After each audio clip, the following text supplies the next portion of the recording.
यहाँ पे लोग बहुत उन्होंने वाज़े तौर पे हमें कहा, उन्होंने कहा देखिए बात ये है कि बाकी आपके जो सूबे हैं वहाँ पे लोग एहतजाज करते हैं, बंदूक भी उठा लेते हैं और फिर वफाक जो है उसको मुसीबत पड़ जाती है। हम लोग चूँकि बोलते नहीं हैं अपने हकूक़ के बारे में, इसी मनसूबे के बारे में उन्होंने कहा कि यानी कि ये आप हमारे पानी के ऊपर ये करना चाह रहे हैं और आपने हमारी हुकूमत के साथ और लोगों के साथ किसी किस्म की कोई बातचीत ही नहीं की और आपने एक बाहर की फर्म को के साथ एक मुआहदा करके दे दिया और जिन कंस्ट्रेंट्स की आप बात करें वो कंस्ट्रेंट्स यही हैं कि आपने उन जो है वो उनको सॉवरेन गारंटीज़ दे दी कि ये अब बात होगी, उससे अब वफाकी हुकूमत पीछे नहीं हट सकती और यहाँ पे जो है वो एक तनाव की कैफियत है।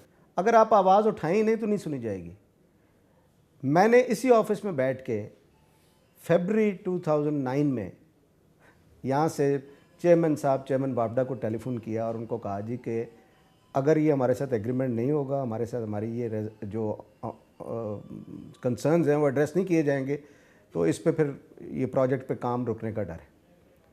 तो उन्होंने फौरी तौर पे उस पर हमें जो ड्राफ्ट 1 साल 1.5 साल से पेंडिंग था उनके पास, वो उन्होंने वापस अपने कमेंट्स के साथ हमें भिजवा दिया और उस वक्त से हमारी मुतअद्दिद मीटिंग्स हो चुकी हैं। अब वो फाइनल है तकरीबन ड्राफ्ट जो हमारा, सिर्फ ये जो इन्वायरमेंटल कंसर्न है इसके ऊपर रुका हुआ है।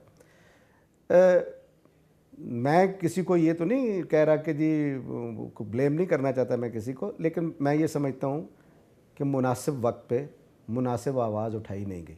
मंगला डैम की रेजिंग का मामला, ये एक और मामला है कि जिसमें अब मज़ीद मुतासरीन में इजाफा होगा।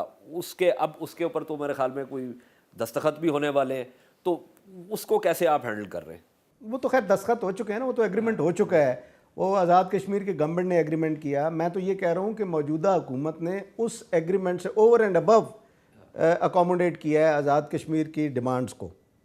और अब ये है कि ये जो रेजिंग का जो उसमें 2 कंपोनेंट्स हैं, जो रेजिंग का कंपोनेंट वो तकरीबन एजाज साहब 100 अरब का प्रोजेक्ट है और उसमें तकरीबन 16-17 अरब का जो एक्चुअल जो पार्ट है इसका जो रेजिंग का वो है, बाकी तमाम जो है वो कंपनसेशन की मद में है।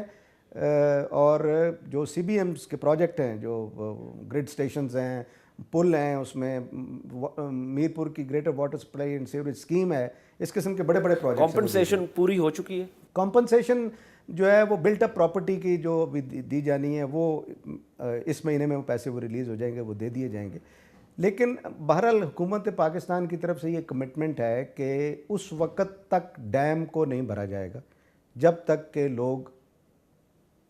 लोगों को सेटल कर नहीं दिया जाता है। जो खालिद सुल्तान साहब, एक आखिरी सवाल, आप क्या महसूस करते हैं अगर मैं आपको कहूँ कि एक स्केल 1 से 10 की जो स्केल है उसके ऊपर आप यहाँ के लोगों के जो एहसासात हैं अपने हवाले से, अपने हकूक़ के हवाले से या पाकिस्तान के साथ ताल्लुक़ के हवाले से, आप क्या समझते हैं कि अब मुश्किलात को और जिनकी हमने अभी तक बात की उनको मद्देनज़र रखते हुए कहाँ पे आप इनका रवैया जो है पाकिस्तान के हवाले से 1 से 10 की स्केल पे कहाँ रखेंगे आप? ये ज़रा मुश्किल सवाल है वैसे। मैंने इसीलिए तो किया आपसे। क्योंकि शायद जिस तरह लोग आपसे बात करते हैं उस तरह मुझसे बात नहीं करते, लेकिन मैं गाफिल समझूंगा अपने आप को कि अगर मुझे मालूम ना हो कि ये लोग क्या समझते हैं। मैं सिर्फ इतना कहूँगा कि हमें बहुत ज़्यादा एहतियात की ज़रूरत है, हमें इन लोगों की तरफ ज़्यादा तवज्जो देने की ज़रूरत है, जो इनकी आम लोगों की जो को मिसगिविंग्स हैं उनको दूर करने की ज़रूरत है। मुझे ये कभी उम्मीद है और ये मैं बिल्कुल आपके साथ बिल्कुल ऑनेस्टली अपना ओपिनियन एक्सप्रेस कर रहा हूँ कि जमहूरी हुकूमत, चूँकि मौजूदा जमहूरी हुकूमत है, उसमें ये बातें ये चीज़ें जो हैं ये बेहतर से बेहतर होती जाएंगी। मैं समझता हूँ कि आपने हमसे खुल के बातें की। कुछ सवालात मैंने आपसे इसलिए नहीं किए क्योंकि उसमें आपकी जो आपने काम किया उसकी इन्वॉल्वमेंट है, तो मैं बहुत शुक्रगुज़ार हूँ। थैंक यू सो मच हमसे बात कर रहे हैं।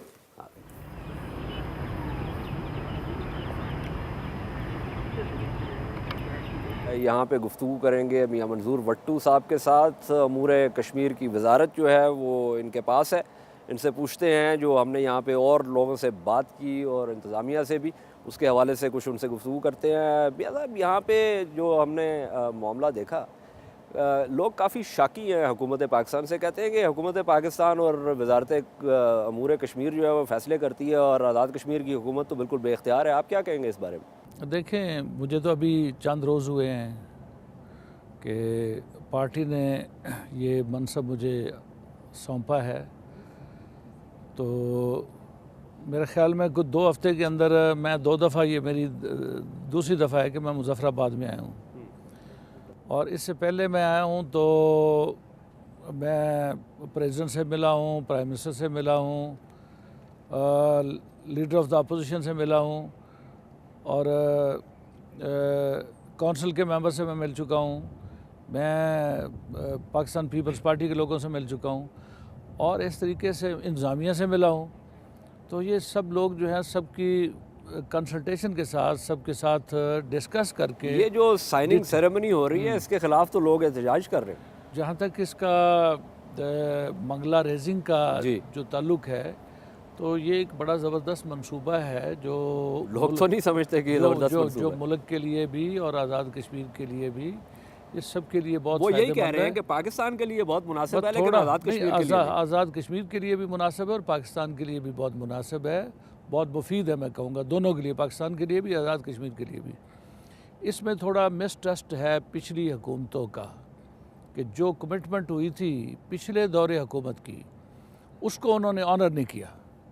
अब मौजूदा गवर्नमेंट जो है ये तो उसको ऑनर करना चाहती है, ये उस पर अमल दरामद करना चाहती है, उनको तमाम सहूलतें देना चाहती है। जिन सहूलतों का वादा किया था पिछली गवर्नमेंट ने और पूरा नहीं किया, ये गवर्नमेंट उस वादे को ये गवर्नमेंट पूरा भी करना चाहती है, वो सहूलतें भी देना चाहती है।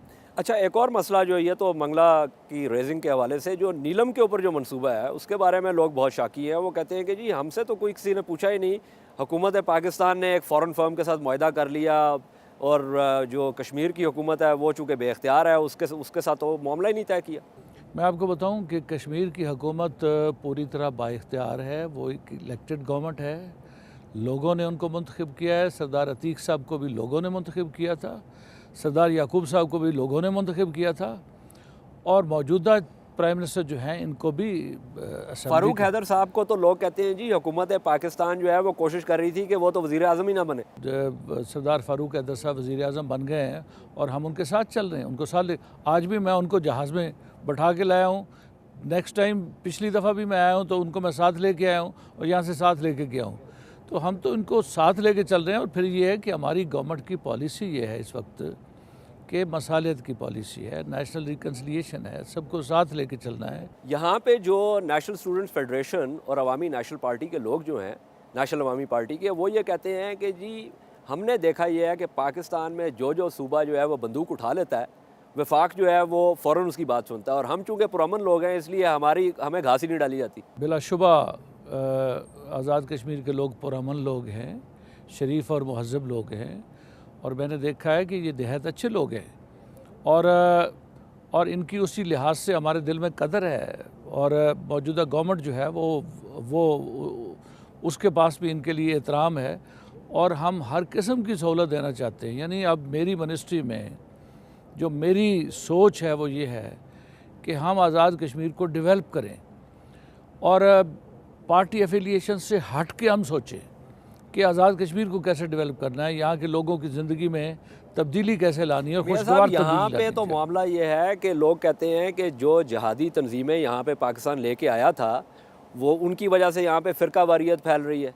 यहाँ पे जो अभी इमाम बारगाह में जो धमाका हुआ उसके बारे में तो लोग यहाँ बहुत शाकी हैं। आपने अभी मिनिस्ट्री संभाली है, मेरे ख्याल में तो ये मुनासिब होगा कि आप लोगों से बात करें यहाँ पे ताकि आपको अंदाज़ा हो कि यहाँ पे एहसासात क्या। तो एजाज साहब यही कुछ मैं कर रहा हूँ जो आप तजवीज़ कर रहे हैं मैं यही कर रहा हूँ, लोगों से बातचीत कर रहे हैं, पब्लिक के लोग हैं, अवामी नुमाइंदे हैं, लोगों में रहेंगे, लोगों से बात करेंगे, उनसे मुशावरत करेंगे और उसके मुताबिक इंशाअल्लाह ताला यहाँ के मामलात को चलाएँगे और यहाँ के मामलात में भी हुकूमत चलाएगी, हम उनकी मदद करेंगे। मियाँ मंजूर भट्टू साहब, हमसे बात करने का बहुत बहुत शुक्रिया। Thank you ji sir.